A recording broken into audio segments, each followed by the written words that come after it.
Topic. So ఓవరాల్గా వేణుగోపాల్ రెడ్డి గారు good morning. Karmanchi Ramesh గారు మా డిబేట్స్లో ఈరోజు మామూలే కానీ ఇస్తాను. సరే ఆయన వర్షం తీసుకున్నాక మీరు మాట్లాడదు, ఎందుకంటే మీరు నేను గొడవ పెట్టుకోకూడదు. ఆయనతో ఆన్సర్ చెప్పిద్దాం. కాదు సార్, ఆయనతో ఆన్సర్ చెప్పిద్దాం.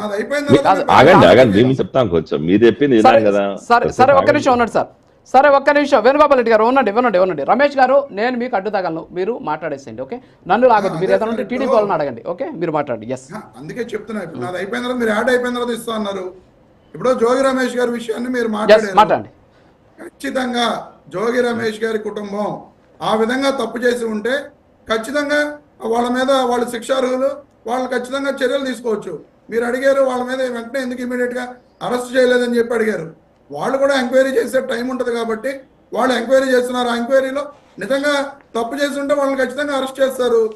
ఈ రోజున తప్పు చేసిన వాళ్ళని అరెస్టులు చేయడంలా, తప్పు చేయకపోయినా సరే రాజకీయ కక్షలతోటి వాళ్ళు ఎక్కడన్నా బెయిల్ కోసం ట్రై చేసుకుంటున్నా సరే ఎక్కడెక్కడ ఉన్నారో వివిధ రకాల టీంలను ఏర్పాటు చేసి కుట్రపూరితంగా రాజకీయ కక్షలతోటి అరెస్ట్ చేయడం జరుగుతుంది అనేది ఈ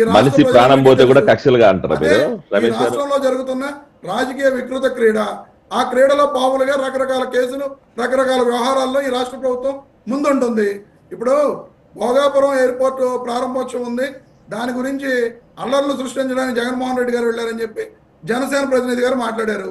అసలు భోగాపురం ఎయిర్పోర్ట్ ప్రారంభోత్సవం దాని కర్త కర్మ క్రియ అన్ని జగన్మోహన్ రెడ్డి గారు. పూర్తిగా దాని ల్యాండ్ ఎక్విజిషన్ కానీ లేదా కాంపన్సేషన్ కానీ ఆర్ఆర్ కానీ అన్ని చేసింది జగన్మోహన్ రెడ్డి గారు. ఈ రోజుకి ఈ ప్రభుత్వం అధికారంలోకి వచ్చి 2 ఏళ్ళైనా సరే 6 లైన్ రోడ్డుని ఆ రోజున జగన్మోహన్ రెడ్డి గారు నితిన్ గడ్కరీ సమక్షంలో దాన్ని ఆ రోజున అడిగి దాన్ని శాంక్షన్ చేయించుకుంటే 6 లైన్ రోడ్లు కూడా వేయలేని చేతగాని దద్దమ్మ ప్రభుత్వం ఇది. ఇంకా భోగాపురం ఎయిర్పోర్ట్ గురించి అల్లర్లు సృష్టించిన జగన్మోహన్ రెడ్డి గారికి అవసరం ఉన్నదండి. అలాగే వీళ్ళు జనసేన నాయకుడు పవన్ కళ్యాణ్ గారు అధికారంలోకి రాకముందు సుగాలి ప్రీతి గారి గురించి ఎంత బాధపడిపోయి ఎంత రాజకీయం చేశారో అందరికీ తెలుసు. అధికారంలోకి వచ్చిన తర్వాత కనీసం ఆవిడ నాకు ఇంటర్వ్యూ ఇవ్వండి బాబు అని చెప్పి మొత్తుకుంటున్నా సరే ఈ రోజుకి కూడా ఇంటర్వ్యూ ఇవ్వని పరిస్థితి.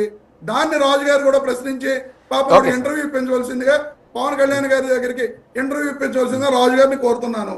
ఇక ఇంకొక విషయం సార్, 45 సంవత్సరాల వయసు అయ్యింది అని చెప్పి మాట్లాడారు. సార్ నన్ను లాగొద్దు, మీరు మళ్ళీ నేను సుగాలి ప్రీతి కేసుకి వెళ్ళిపోతా. మళ్ళీ వద్దు ప్లీజ్, మీరు ఏం మాట్లాడండి, నేను అడ్డం తగలట్లా, మీరు మాట్లాడండి. నా పేరు ఆడదు మళ్ళీ మీరు. తల్లి గారికి పవన్ కళ్యాణ్ గారితో మీకు ర్యాపో ఉంటే ఆవిడకి ఇంటర్వ్యూ ఇప్పించండి సార్, ప్లీజ్ సార్. ఇంకో విషయం ఏంటంటే 45 సంవత్సరాల వయసు అయ్యింది అని చెప్పి వీడియోని చూపిస్తున్నారు. వాస్తవంగా జగన్మోహన్ రెడ్డి గారు మాట్లాడింది అక్కడ ఆల్మోస్ట్ అతనికి 45 సంవత్సరాల వయసు ఆయనది 45 సంవత్సరాల వయసు అని చెప్పి జగన్మోహన్ రెడ్డి గారు చెబుతున్నారు తప్ప మీరందరూ ట్విస్ట్ చేసి సోషల్ మీడియాలో ట్రోల్ చేస్తున్నట్టుగా